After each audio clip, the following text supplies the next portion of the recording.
Shri KM Sachin Dev. Sir, SC/ST corporation വായ്പ കൂടുതൽ പേരിലേക്ക് എത്തിക്കുന്നതിന് വേണ്ടി കൂടുതൽ ബ്രാഞ്ചുകൾ തുടങ്ങുന്നതിനാവശ്യമായ നടപടി സ്വീകരിക്കുമോ?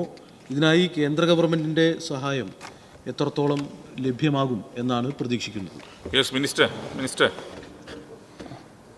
സാർ, ഞാൻ നേരത്തെ സൂചിപ്പിച്ചു, നമ്മൾ തൃശ്ശൂരാണ് ഇതിൻ്റെ ഹെഡ് ഓഫീസ് പ്രവർത്തിക്കുന്നത്. ഹെഡ് ഓഫീസ് ഉൾപ്പെടെ നമ്മളിപ്പോൾ 17 ഓഫീസുകളാണ് ഇപ്പോൾ പ്രവർത്തിച്ച് വരുന്നത്. അതിൽ 3 അതിൻ്റെ സബ് ഓഫീസുകളാണ്. ഒന്ന് കിളിമാനൂരും, ഒന്ന് വണ്ടൂരും, ഒന്ന് ചേലക്കരയുമാണ് പ്രവർത്തിച്ച് വരുന്നത്.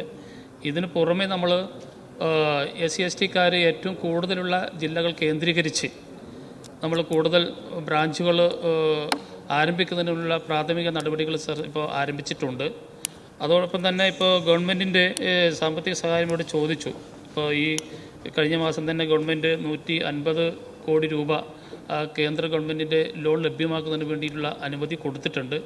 അപ്പോൾ ആ തുക ലഭിക്കുമ്പോഴും അതേപോലെ തന്നെ നമ്മൾ ബഡ്ജറ്റിൽ എല്ലാ വർഷവും നമ്മൾ കോർപ്പറേഷന് ഒരു നിശ്ചിത സംഖ്യ നമ്മൾ മൂലധനം കൊടുക്കുന്നുണ്ട്. ഈ കേന്ദ്ര ഗവൺമെൻറ്റിൻ്റെയും സംസ്ഥാന ഗവൺമെൻറ്റിൻ്റെയും ഒക്കെ സഹായത്തോട് കൂടിയിട്ട് നമുക്ക് കൂടുതൽ ലോണുകൾ കൊടുക്കാൻ വേണ്ടിയിട്ട് സാധിക്കുമെന്ന് തന്നെയാണ് പ്രതീക്ഷിക്കുന്നത് സർ.